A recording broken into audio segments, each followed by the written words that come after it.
leaders, pastors, to,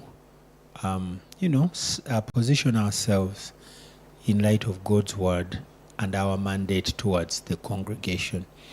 Not to polarize people or to divide people, but to make people aware of who a true leader is to be, of what are the attributes of a true leader, as the word of the Lord says.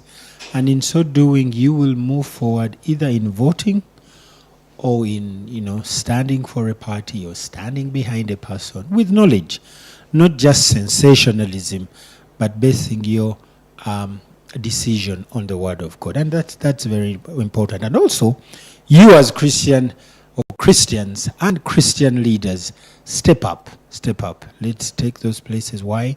So that we can be at those tables where decisions are made, so that we can be able to add our voice on these policies, on these bills that ultimately affect the church and God's people. So be encouraged as a Christian, be encouraged as a leader. Take up your role in this new Chisanja, no sleep, don't sleep. 5 years will come, 5 years will go. Will it find you ready for the next campaign cycle to be that MP, that leader? But we have some questions from the audience. That one question is, why is the Bible held during swearing in? I'm going to start with Miss Charity. Why? Why do we use the Bible? Yeah, interesting question. It's like someone asking, why is the sky blue? There are things that seem to be obvious, yet they are never obvious. So that's a very good question. The Bible, it's a sacred book. It's a secret book. It's a holy book of God. And one of God's names is like He's Adonai. He's the master. He's sovereign. So, and then let me refer you to the case we just had in Gaba. The murder case in Gaba. You see, all the witnesses had to swear by the Bible, if you're Christian, to confirm that whatever you're going to say is nothing but the truth. So help you God. So help me God. So it is, one, for me, it is a sign that the person swearing in surrenders or submits their authority to the sovereign authority, to the supreme authority, which is God in this case. You acknowledge that there is actually a higher power, higher than you, to which you subscribe to, and you believe that you need their help to be able to execute. It is also a form of accountability, because when you have that understanding that there is a higher power watching, then they hold you accountable. There is that divinity, the invisible God, who is watching when everyone else is not watching. So I think for me it is a very good way to hold leaders accountable, to their values, hold them accountable to their promises, hold them accountable to what the people expect, because there is a divine who is God, and I have also made promises to the people who have voted me in. So it is an accountability tool, but also acknowledging that actually there is someone higher than I, and I submit to his will. That's what I would say. Okay, Pastor, I'm going to ask you the same thing, and I'm going to throw in a curveball here. Okay. Should we use that as well when we are saying I do in the church? In the wedding? That's a good one. So I think I'd want to agree with Charity. Yes. Authority has, I would say, maybe two foundations. Or two branches. Every aspect of authority has responsibility and has accountability. Okay. If a man has responsibility but is not accountable, he's going to abuse it. If a man has accountability but does not have avenue to fulfill his responsibility, he'll become frustrated. Yes. Right? So those are two dimensions of authority. So when a man is swearing in, I'm reminded of the centurion soldier's words when he tells Jesus, I'm not worthy for you to come under my roof. And he says, just send a word. And he said, oh, wow. And he says, yeah, I'm a man under authority, Yeah. having men under me. So that means you don't qualify to have people under you unless you're also under someone. Please say that again. You don't qualify to have people under you unless you're also under someone. If you're not under someone, the people under you are going to suffer. So that's a man who has authority but does not have any accountability. So swearing by the Bible, even greater than the Bible, is the God of the Bible. And I hope that people who do swear have that understanding. Yes, because sometimes all you see is a book Yeah. written Holy Bible, printed by this sort of person, and you think it's just a book. But I fail to realize that they're actually swearing by the God of the Bible, that I will stand before him and give account for everything that I've done with this authority given unto me.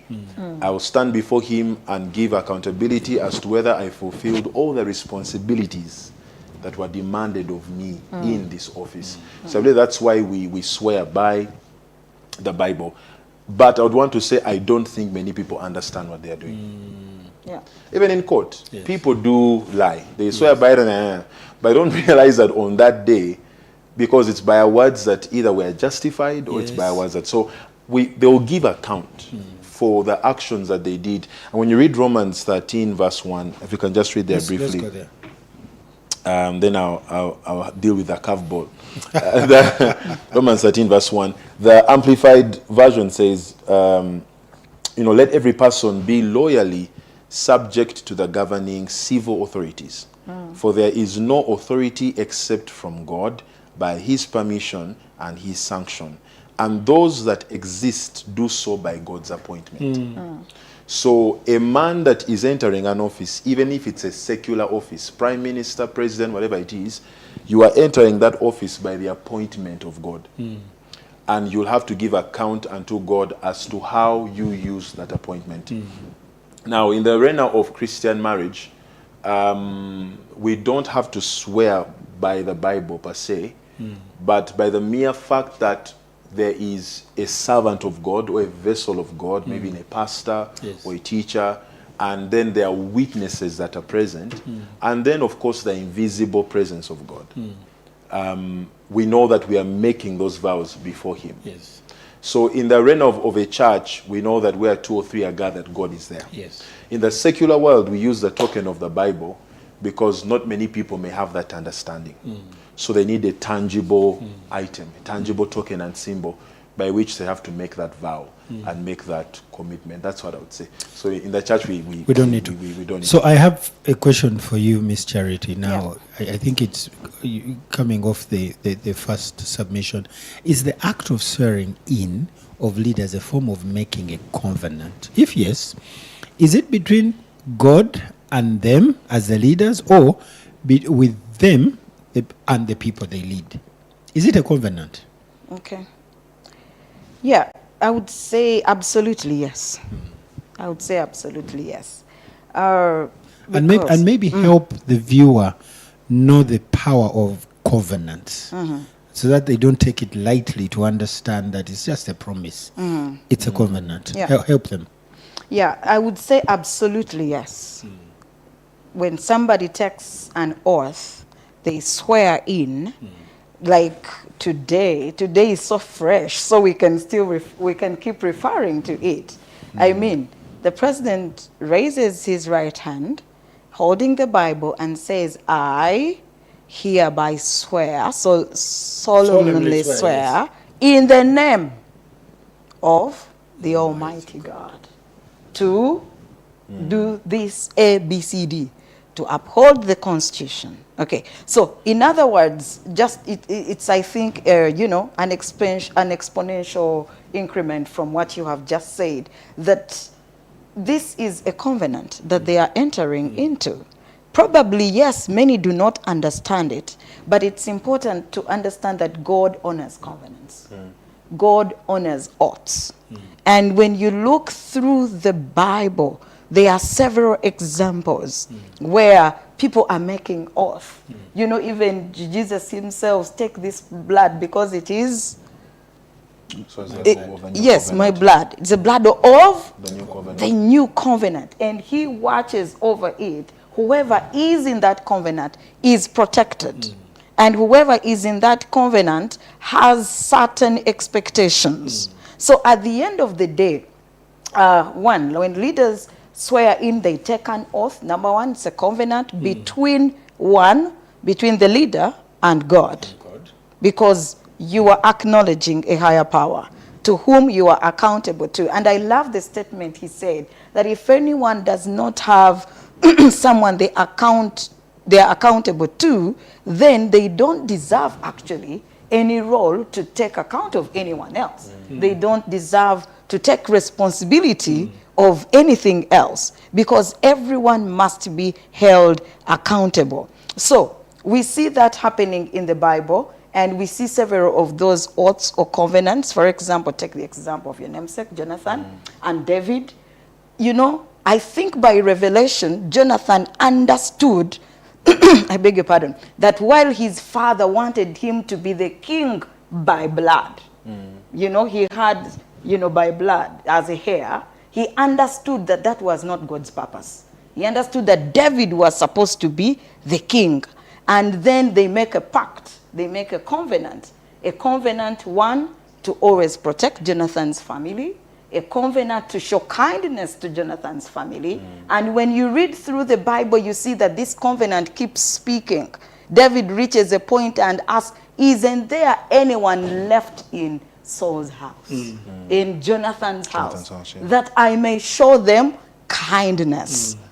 And he goes ahead, because he had made a covenant that he would not run away from. It was binding. That's how you talk about Hephzibah of Lodebar, you know, lame in both feet. But even he was not feeling worthy himself to sit before the king. But because of the covenant, he's eating on the king's table. Because the covenant was saying, I will show you kindness. So it binds. Talk about, there is a lady who helped the two spies. Rahab. Yes, that lady. She does her part. She's a prostitute, by the way. The Bible describes her as a Canaanite prostitute. But she helps these men of God that had been sent on a mission to spy the land of the promise. And after that, she says, but promise, make me a promise that when you take over Jericho, that when finally God hands over this land to you, you will not destroy me and my what? And my household. And these guys, they agree. They say, we will do that. Tie a red rope from the window. And whoever they sent, they had a signal. If you see a red rope hanging from the window, don't touch that house. Simply help them evacuate. You know? Simply help them evacuate. So covenants, oaths are very, very powerful. And somewhere in the Bible, it says that if you vow a vow, make sure that you fulfill it. And he goes ahead to say, I think in Matthew, that let your yes be yes. So in other words, if you commit to serve the people, if you commit Vision 2040, you know, if you commit the National Development Plan 4, those are ideas that have been granted by God to our leaders to take Uganda to the next level. And by swearing in today, the president was making a commitment to fulfill those promises, to fulfill, you know, God's agenda of Uganda to the people of Uganda. So yes, it's a covenant, it is binding, and it has consequences. Is that act of swearing in to the leaders and a covenant? And if yes, is it between God and them only, or God, them, and the people? What would you say? I would want to say, to add on to what Charity said, it's covenant firstly vertically, then also horizontally. It's firstly covenant with God, and then it's also covenant with the people, or responsibility to the people. And I want to say it is that the word covenant is, I think the closest term we could come to it is like an agreement. And I'd want to bring it in the secular arena. When an employee signs a contract, legally binding contract, then they mean they are, whether consciously or unconsciously, saying that I'm going to submit myself to all these terms, and I'll submit to them regardless of my emotions. regardless of whether it has rained. For instance, you say my job description is to come every day, 8 a.m., clock out at 5 p.m. Yes. If it flooded at 6 to 8 a.m., In Waise. it does not negate the contract. Yes. You cannot say, oh, it flooded, so I came at 11. When you had a bad Sunday, maybe your fiancé argued with you and you didn't sleep really well. You cannot say because we argued and things like that. I can bring it also into the arena of two employees. If we are working together in a company and we have an argument, I cannot say I won't show up tomorrow because I argued with Charity and she's my desk mate. The institution and the contract you signed is greater than the both of you. So we are both going to show up to work, even if we don't want to sit close to each other. Why? We agreed.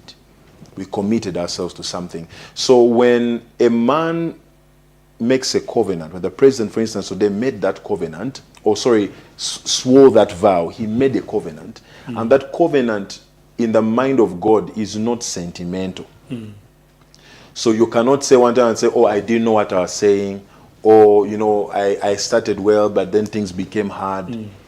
That is the mind of a covenant, that it takes away any other thing that would come in as a frustration. I think the closest thing to it in the ATS is the blood covenant that people used to sign, right? Yes. Cutting covenant. Yes. Families and say, you know what, you cut, make that pact, that if in the case that you die, I'm going to take care of your children. Yes. In the event that a man died and maybe his children lived, you cannot say, by the time we saw this vow, I had money, now I don't have. You cut covenant. Yes. Yeah. Blood was mixed, Yes. right?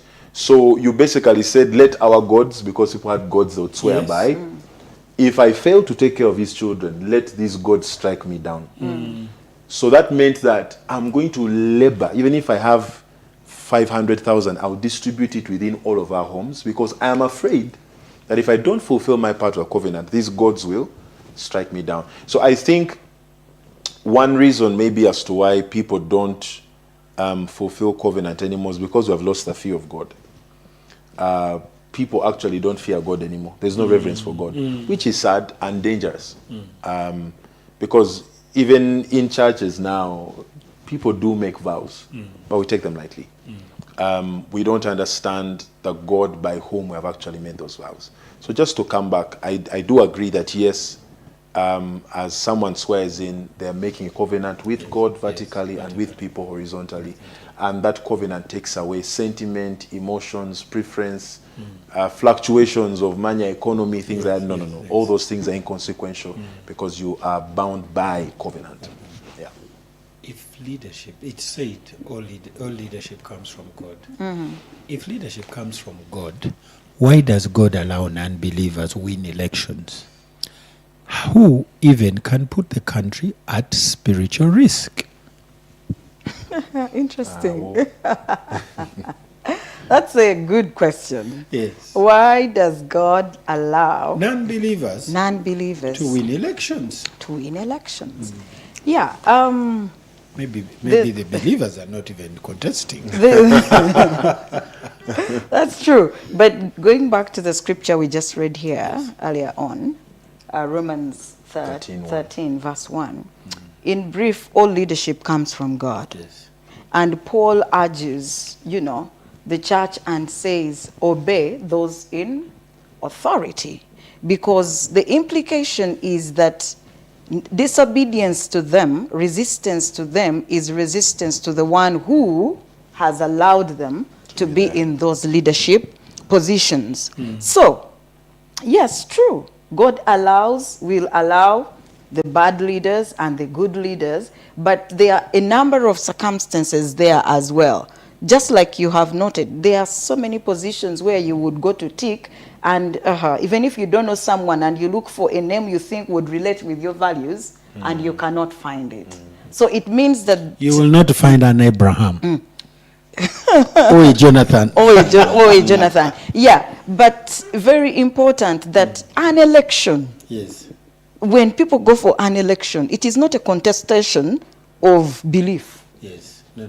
It is a contestation of who appeals more than the other. Yes. It is a contestation of, maybe who has more money than the other, because these days you see a lot of commercialization of politics at the end of the day. But whether it is a Christian, a believer, or non-believer that has gone through, one, it is the will of God, because there is what we call the perfect will of God and then the permissive will of God. So there is a perfect will of God, which it's the ideal. We all would want to walk in that perfect will of God.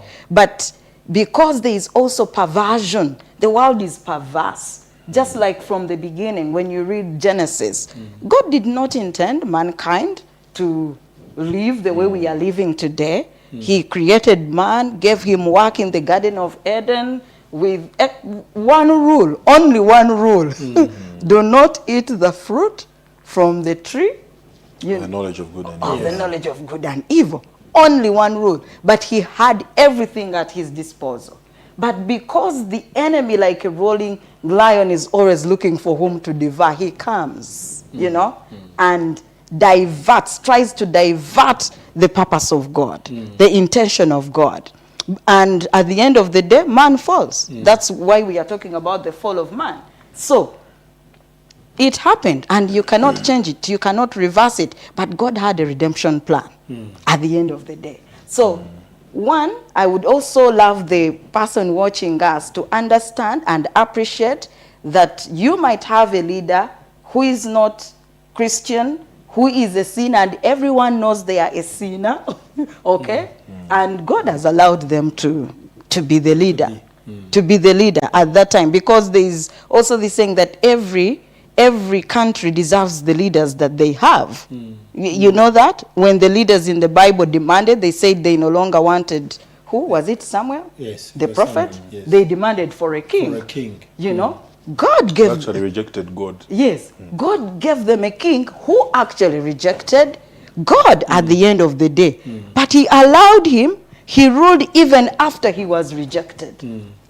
But at the end of the day, Israel paid for the sins, for perverting away from the will of God. Likewise, even the kings. And we see so many of those instances in the Bible. So, a bad leader, God will allow you because it is your will. You have the right to choose between good and evil. And as a Christian, it's absurd that we are disunited. Like ununited, not united. Yes. Because the ideal should be that we should have a mindset of God. We should employ the same mindset even when we go for an election. I should say, okay, who of these leaders, when I hear them, when I listen to them, when I follow them, who embodies the Christian values? Who embodies the kingdom principles? But because probably the church, we've not done enough. Yeah, probably we've not done enough that people are not well guided, or people have decided to use their will because they have a will, a choice, biblically and constitutionally. So at the end of the day, you can't control the outcome. But whatever the outcome, good or bad, it is in the will of God, and it is recognized, and it should be accepted and honored. Pastor, Yes. is it true all leadership comes from God? And if so, why does God allow non-believers? I like the way this person phrases it. Why does God allow non-believers to win elections who even put the country at spiritual risk? That's a powerful question. I think the underlying question is actually a question between the sovereign will of God and the responsibility of man. Because there are people who once again go to extremes, right?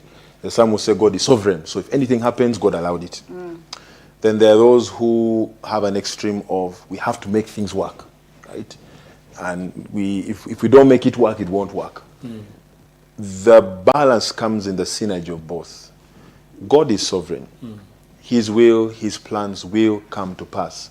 But in everything that God wants to do, he has chosen to work through his church. There's nothing that God wants to do that he will do outside the church.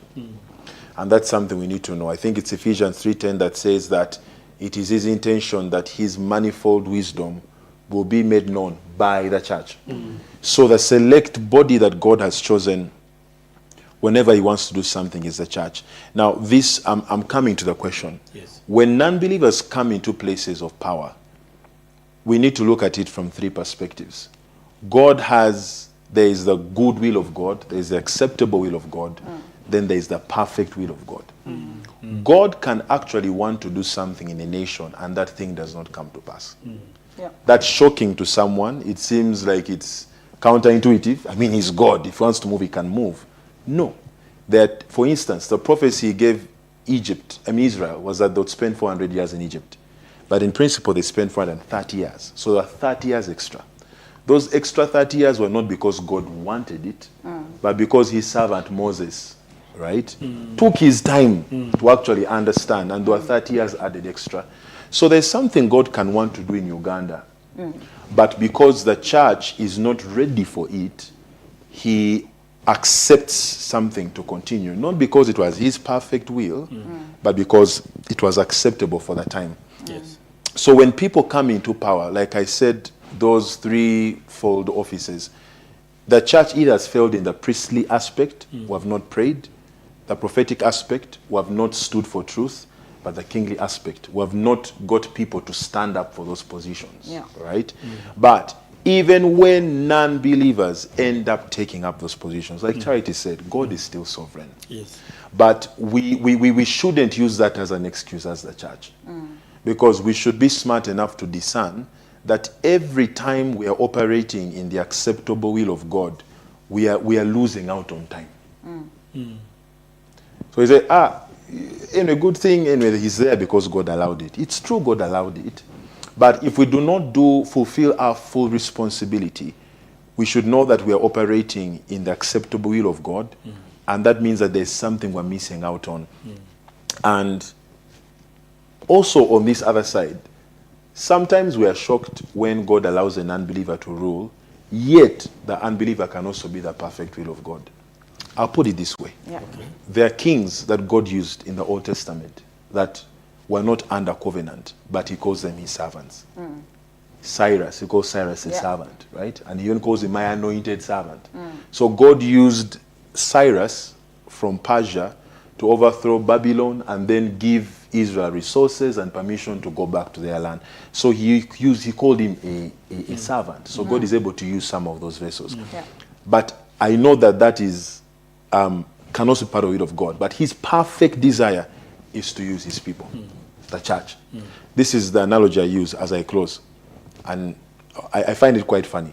If one day you're walking by and you see a donkey speaking to a prophet, you go home and say, can I tell you a wonder, mommy? I saw a donkey prophesying.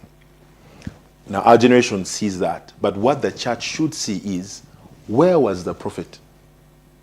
If by the time God has to use a donkey to speak, where is the prophet who should have spoken? That should be our perspective.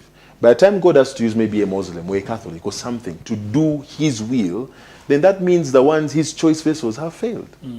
While we are amazed and praising God that a foreign president or someone who doesn't know God can defend, can stand against homosexuality or things like that, wonderful. But that is also a report card that where are the chosen people that should be there? By the time God has to speak through a donkey, it means the prophet in that day was amiss. So because of the urgency, God had to allow to use that. So I think it's a balance. Yes. It's a balance of the two. Yeah. Okay.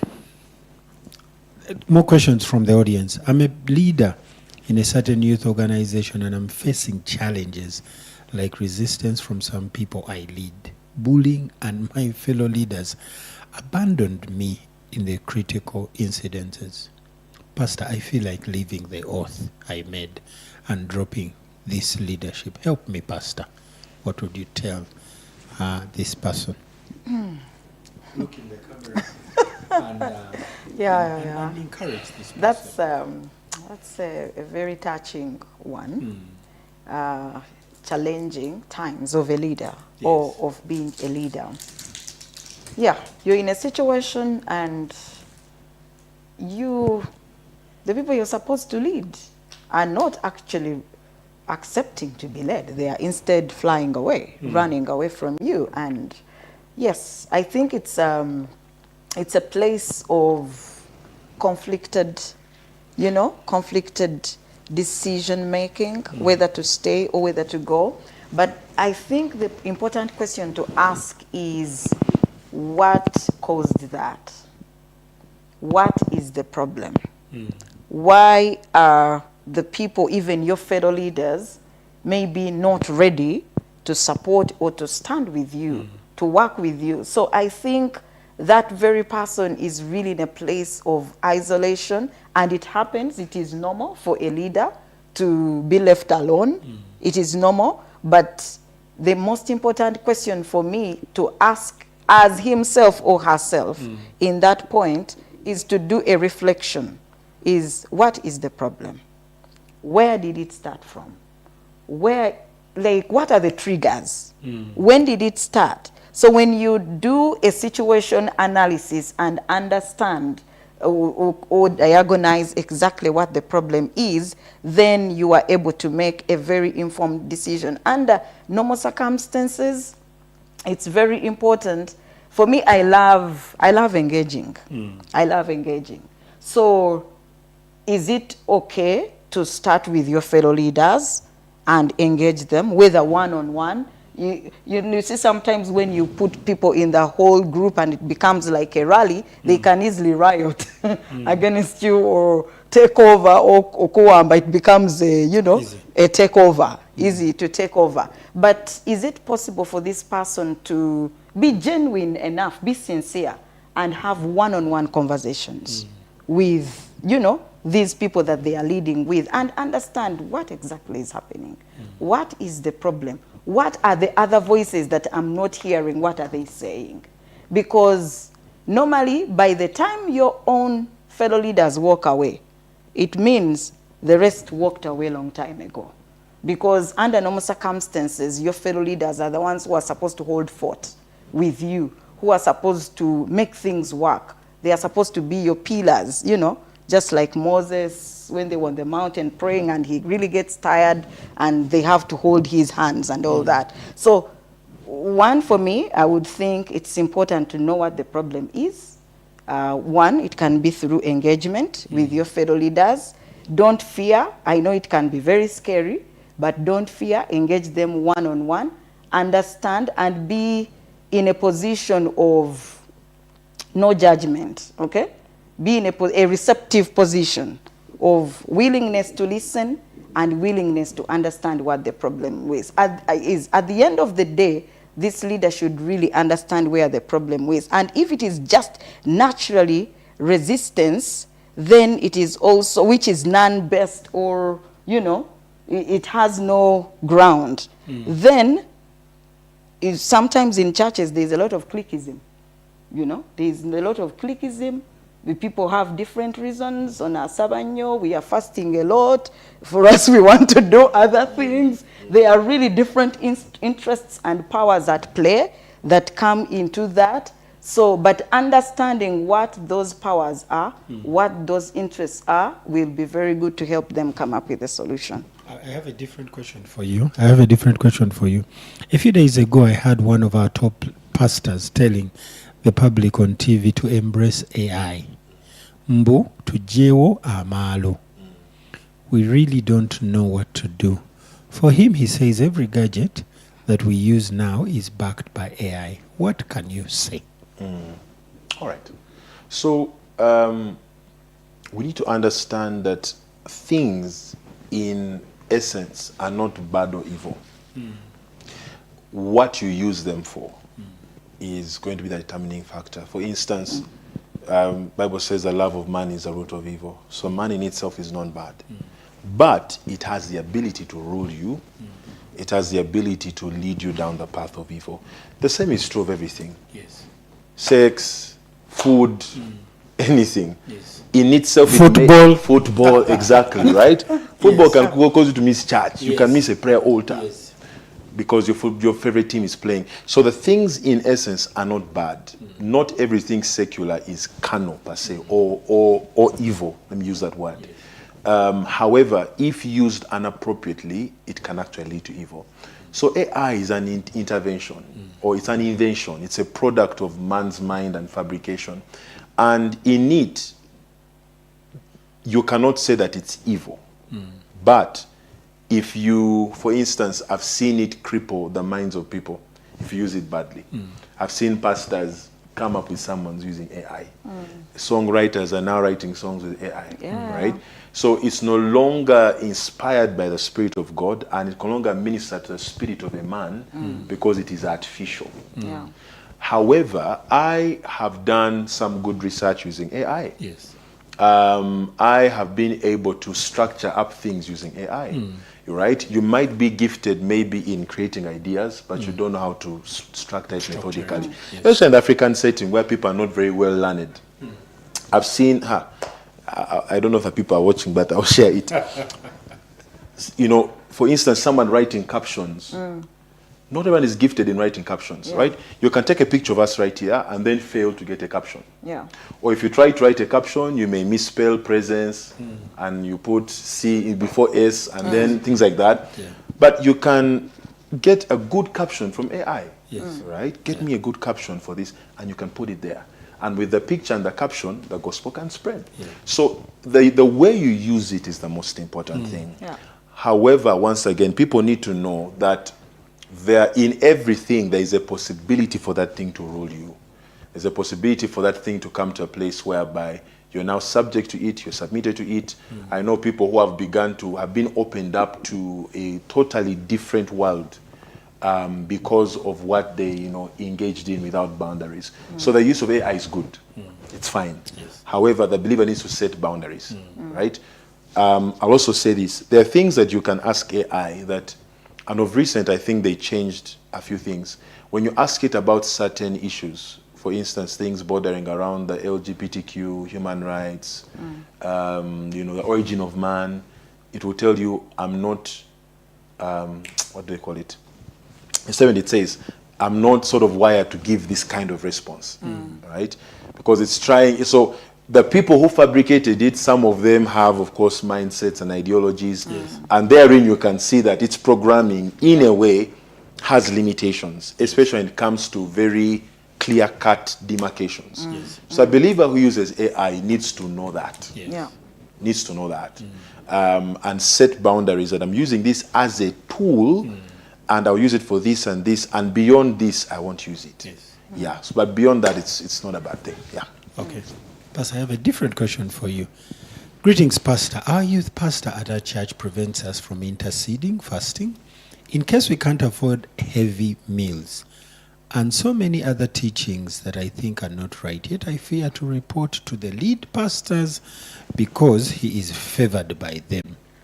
Pastor, what can I do as a member of this youth church to save the youth? Please, Pastor, as a youth pastor, tell me. Youth pastor at Abuse. Okay, let me understand the question. The youth pastor does not allow them to fast, Intercede and fast. to intercede and fast if they do not have Heavy meals. If they don't have maybe money to break Yes, the meal to fast afford. break the fast. Yes. Yeah. Interesting. And this one fears to report them to the lead pastor. How can they go about it? Oh dear, that's an interesting question. Well, fasting and fasting, the right way, the wrong way, what is right, what is not right. I would personally, I don't know what is heavy in that context. heavy meals. The heavy meals, whether it includes maybe, phase one where you have, this, the juices, the blah, and then I go to the soups, maybe I go to the, I don't know the definition of heavy meals, but let me contextualize it to say that maybe a decent meal, okay? We don't have money to afford a decent meal or what. I would think, I mean, personally, I've gone through this, especially, growing up. It's not all the time that you have everything that you need. It's not all the time. There are times of plenty, there are times of scarcity, but doesn't take away the doctrinal responsibilities and tasks or faith tasks that you have to undertake, like prayer and fasting. That because I am lacking, then I cannot fast. I cannot fast. You see, I worked so hard, my body is so tired, and those are the voices that keep coming to us many times. They're like, oh, I have had a rough week, I am not sleeping, I'm not resting, so I will not go for the overnight. You know, so there are those, you know, situations that come into our lives, but only call for resilience and consistency. You know, the Bible, I like the Bible, what it says in Luke 18, when Jesus gives an example of the church ought always to pray. And, you know, he speaks, but down there he asks a question that when he comes back, will he still find faith? And the faith is asking is, the meaning is that, will people still be praying? Meaning prayer is a sign Demonstration of faith. Is a demonstration of faith, is a demonstration of humility, and that is why he also tells us that if my people humble themselves and pray and seek my face and turn away from their wickedness, then I will do A, B, C, D. So for me, I think there shouldn't be strings attached. We all have different capabilities. We have different provisions, and we grow both spiritually and in the physical, in the provision levels. So it is important for these young people to only be guided.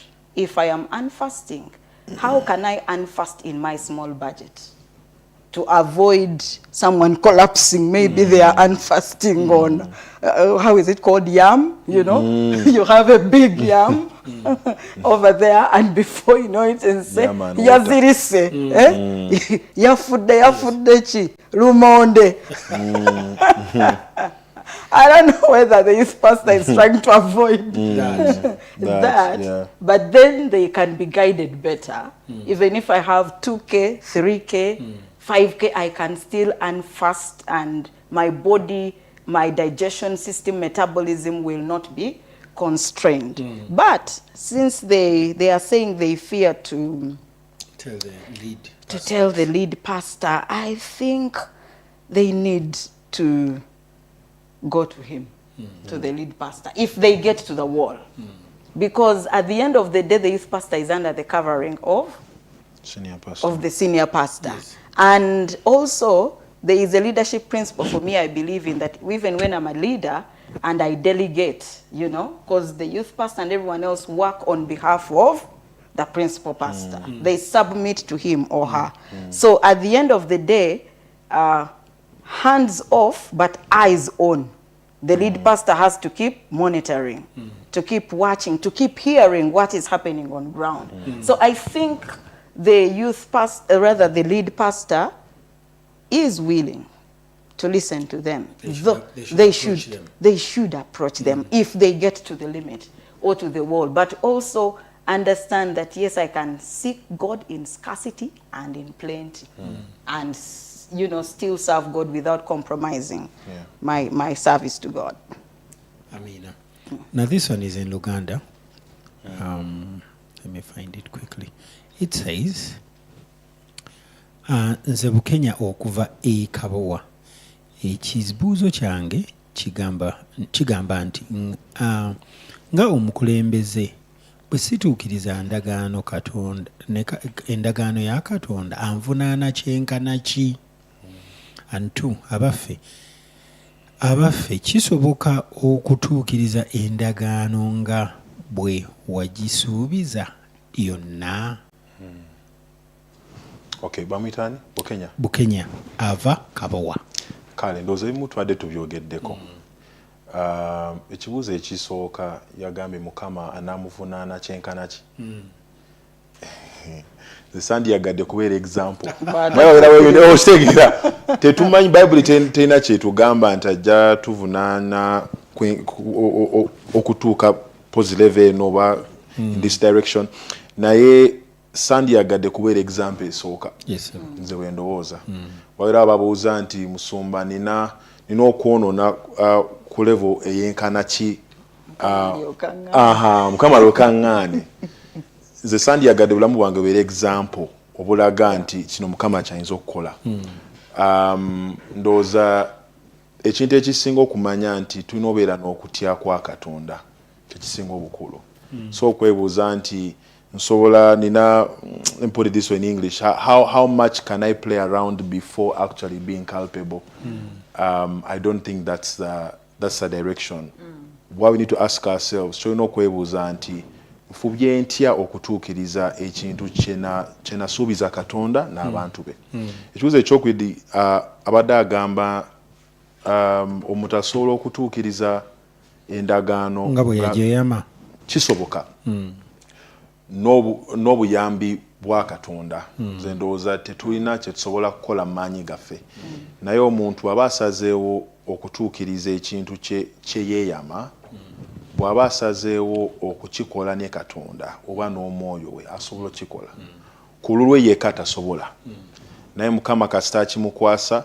Ate ndowooza lwaki tulayira ne Bayibuli, kubanga kale tugamba nti Mukama ajja tuvunaana, naye ndowooza tubeera tugamba nti era Mukama nnyamba ntuukirize kye neeyamye oba eno vaawo gye maze okwogera.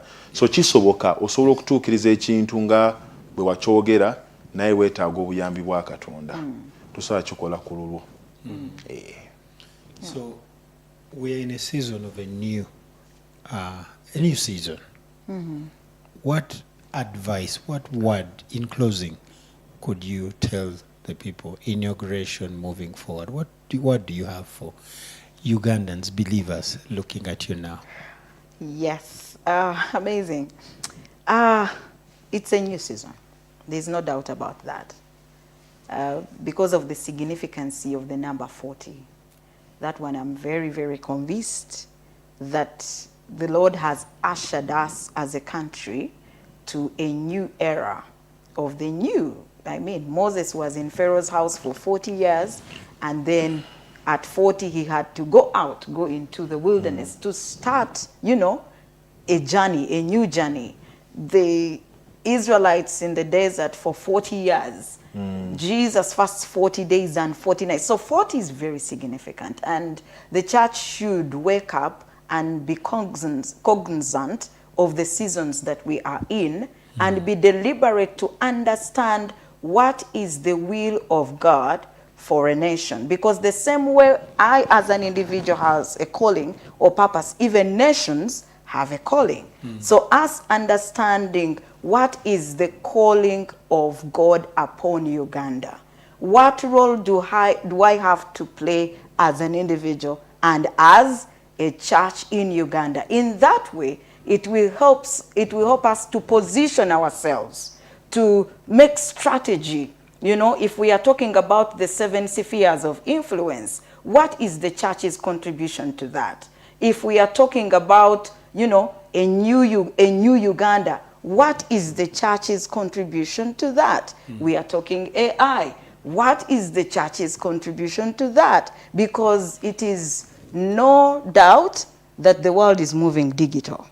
Okay? There's no doubt about that. Yes. But what in all these things that we are talking about, education, any sector you're in, whether it is health, whether it is transport, whether it is this, what contribution are you making? What capabilities, what skills, what competences have you built for you to qualify?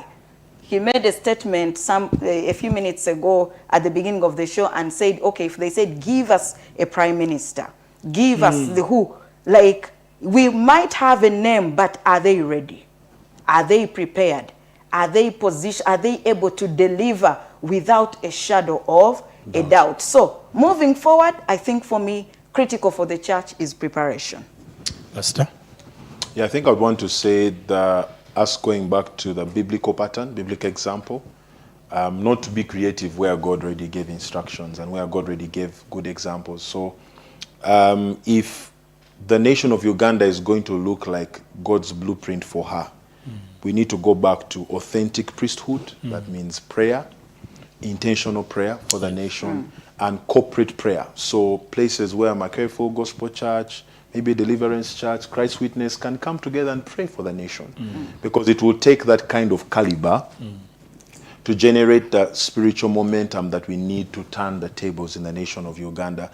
So I think the coming together of the body of Christ to pray for the nation without the without fanfare, without one man of God trying to show he's the one organizing, but we come under the umbrella of Jesus and understand that as we come together to pray, we are not fronting a prophet or an apostle or a pastor, but we want the will of God to be done in the nation.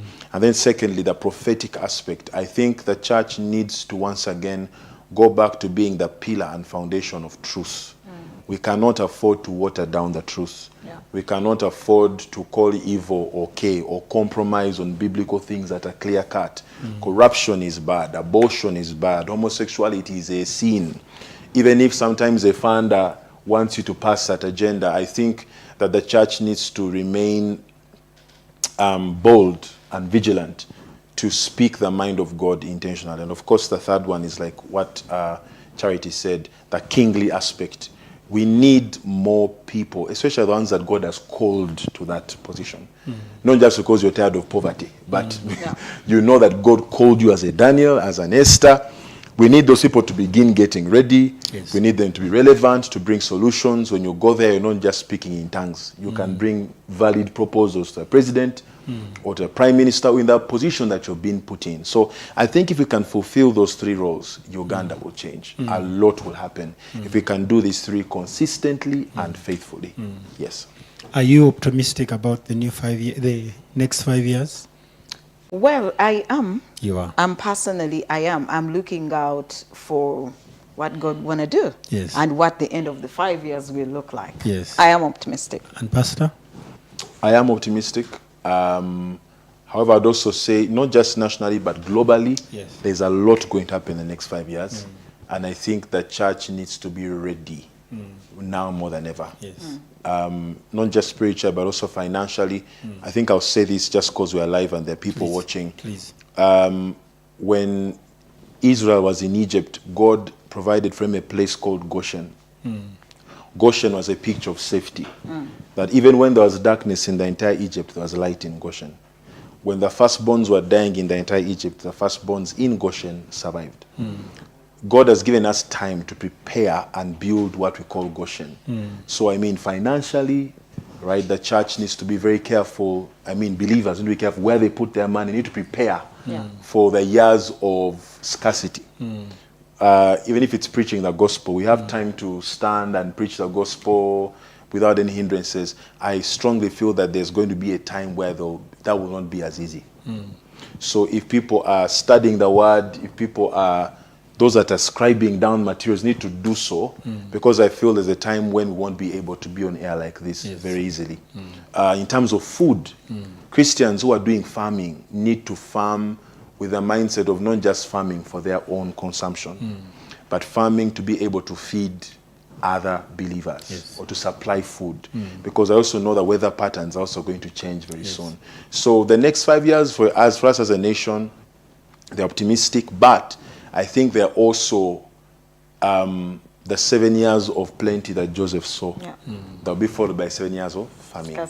So we don't know what's going to happen after, but I just sense that strongly. So the church, Banang, you need to be ready. Those who should be positioned, those who should farm, those who should be preaching in every single area of being gifted. I think we need to supply those joints and prepare for the next 5 years. So we need to build our Goshens quickly. I want to say thank you to both of you for coming out this Tuesday. Next Tuesday, we will have no topic, but we'll have Pastor Mwebe, and he'll be ministering to us on Ask the Pastor.